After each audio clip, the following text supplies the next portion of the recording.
নমস্কার বন্ধুরা, শুভ সকাল। কেমন আছেন? আশা করি ভালোই আছেন। আজকে আমি ভালো নেই।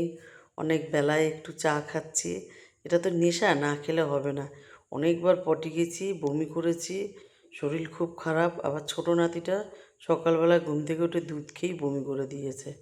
আজকে ছোটো নাতিটাও। তা যাই হোক, এখন একটু ঠিক আছি। বেলা করে উঠেছি, একটু চা খেয়ে নিয়ে তা এখানে কাঁচকলা রান্না করব আজকে। আজকে বাজারে বোনকে পাঠাতে পারলাম না, তা জিতেশকে ফোন করেছি যে মাছ দিয়ে যাবে, তুমি বাড়ির পরে এসে ও দিয়ে যায়। যেদিন বাজারে না যেতে পারি বন্ধুরা, তা জিতেশকে ফোন করি। তা বললো দিদি একটু বেলা হবে। তা যাই হোক, নাতির আমি শুধু আজকে রান্নাটুকুই করব, বাকি কাজ বোন করবে। আর ছোটো নাতিকে একটু চান করিয়ে দেবো, শ্যাম্পু ট্যাম্পু দিয়ে বমি করেছে তো। যাই হোক, ওই যে ওকে এখন চান করাতে নেবো। একটু গরম জল করলাম উষ্ণ করে, দিয়ে শ্যাম্পু করিয়ে দেবো। আর এই কম্বলে বমি করেছিল বলে কম্বলটা কাঁচা হয়েছে, মানে মেশিন লাগিয়ে দিয়েছে, মেশিনে দেওয়া হয়েছিল, ঘরে কাচিনি। আর এখানে আমি ওকে রেডি করে চান টান করিয়ে দিলাম পরিষ্কার করে। তারপরে আমি চান করতে গেলাম। আর কি বুদ্ধি দেখেন বন্ধুরা, মোবাইল নিয়েছে, বালিশ নিয়েছে, ওখানে হেলন দিয়েছে, তারপরে ইয়ে করছে। আমারও চান করা হয়ে গেছে, ওকে চান করে আমি চান করে নিয়েছি। এখানে ডাল, এখন ওকে ডাল খাওয়ানো হবে, মানে ডালের স্যুপ ও খাবে। ওকে আর দুধ দেবো না, দুধ দিলে না বন্ধুরা অর্ধেক খায় অর্ধেক ফেলে দেয়। ওই জন্য মেয়েকে বলি কি এক এক দিন এক এক রকম দিবি ওকে, চান টান করে উঠে। তা আজকে আমি ডাল দেবো। আজকে ওর জন্য খিচুড়ি করব না, ডাল খাবে, মাছ ভাজা দিয়ে ভাত খাবে। মানে ভাতটা গোবিন্দভোগ চালের নরম করেই করে দিতে হবে। আর এখানে জিতেশ এসেছিলো, মাছ দিয়ে গেছে। মাছটা ওই যে রুই মাছ নিয়েছি, একটা গোটা রুই মাছ নিয়েছি। তো এটাই করব। আর উপর থেকে একটু থানকুনি পাতা এনেছিলাম, আগেই দেখালাম, ওইটা দিয়ে ঝোল করব কাঁচকলা দিয়ে। তাজা মাছ তো ভালো লাগবে। তাই এতগুলো মাছ আমাদের লাগবে না এবেলা। রাত্রিবেলা তো খাবো, কারণ আজকে আর রুটি খাবো না। আমার মনে হয় কালকে পরোটা আর ডিম খেয়েছিলাম তো, আর তার সাথে মিষ্টিও খেয়েছিলাম। ওর জন্য মনে হয় শরীরটা খারাপ হয়ে গেছে। তা যাই হোক, এখন একটু ভালো আছি। তা রাত্রে ভাতই খাবো পাতলা মাছের ঝোল দিয়ে। আর 3 পিস কাঁচা মাছ ফ্রিজে তুলে রাখলাম।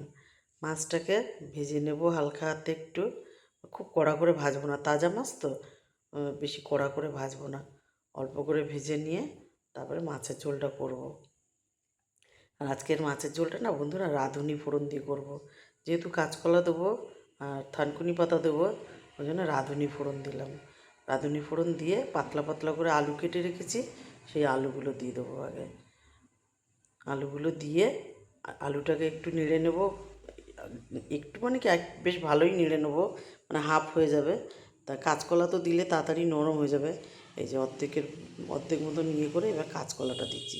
কাঁচকলাটা দিয়ে কিন্তু বন্ধুরা বেশি ভাজবো না, হালকা নেড়ে চেড়েই। একটু আদা গ্রেট করে রেখেছি, একটা ছোট্ট টমেটো গ্রেট করে রেখেছি, আর একটু জিরের গুঁড়ো দেবো, আর দেবো কাঁচা লঙ্কা। ব্যাস, মশলার বলতে এই। আর একটু হলুদ দেবো। হলুদ লবণ তো লাগবেই, তাছাড়া তো রান্নাই হবে না।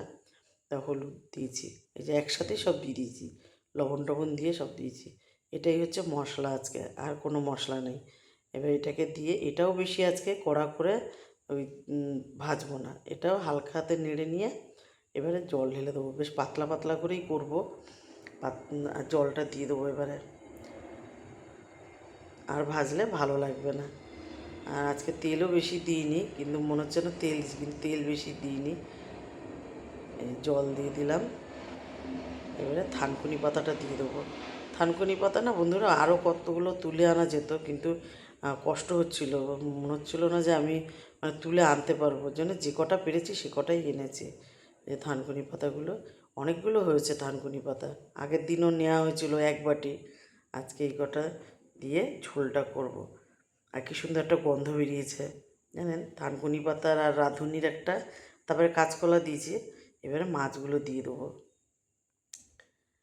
বেশ ঝোল, এরকম ঝোলই চেয়েছিলাম, পাতলা ঝোল হবে, আর কোনো মশলা থাকবে না বেশি, আর টেস্টও হবে খেতে। কাঁচা লঙ্কা দিয়ে করেছি। দিয়ে দিলাম মাছটা। মাছটা দিয়ে আরেকটু আরেকটু ফুটিয়ে নেবো মানে এবারে কম করে ঢেকে রাখবো, তাহলে বেশ মাছটা সেদ্ধ হয়ে যাবে, আর ঝোলটা আরও টেস্ট হয়ে যাবে। দিয়ে দিলাম, এবার ঢেকে দেবো। বোন চান করে এসছে, বললাম পুজোটা দিয়ে নে। আমি আজকে আর পুজো দিইনি, বোন পুজো দিয়ে দিয়েছে। আর আমি বললাম তুই পুজো দিতে দিতে আমি ভাত বেড়ে নিচ্ছি। ছোটো নাতিকে খাওয়ানো হয়ে গেছে অনেক সময়। আর বললাম যদি আমাদের সাথে খায় আবার, তো ও খায়নি বন্ধুরা, ও একবারই খায়। ও ডাল খেতে খুব ভালোবাসে আমার ছোটো নাতি, বাটি করে ডাল দিলে চামচ দিয়ে দিয়ে খাইয়ে দিলে খায়। তা আজকে ডালের সাথে কোনো ভাজা সেদ্ধ নেই। তা বোনকে বললাম যে একটু আলু নিয়ে নে, এখান থেকে মাছের আলু নিয়ে নে, দিয়ে ডাল দিয়ে খা। খেয়ে দিয়ে রেস্ট নিয়ে নিলাম। সন্ধেবেলায় উঠে চা খেলাম, সন্ধে দিলাম, নাতিকে খাওয়ালাম দুধ করে। আর এখানে ওকে জামাও চেঞ্জ করে দিয়েছি, টিপ পরিয়ে দিয়েছি। ওর বাবা অফিস থেকে এসে রাত্রিবেলায় নিয়ে যাবে ওকে। ও আজকে বাড়ি চলে যাবে। আজ এটুকুই। ভালো লাগলে লাইক করুন, কমেন্ট করুন, আমার ইউটিউব চ্যানেলটাকে সাবস্ক্রাইব করুন, পেজটাকে ফলো করুন, আর ফেসবুকেও ফলো করে দেবেন বন্ধুরা একটু। আজ শুভরাত্রি।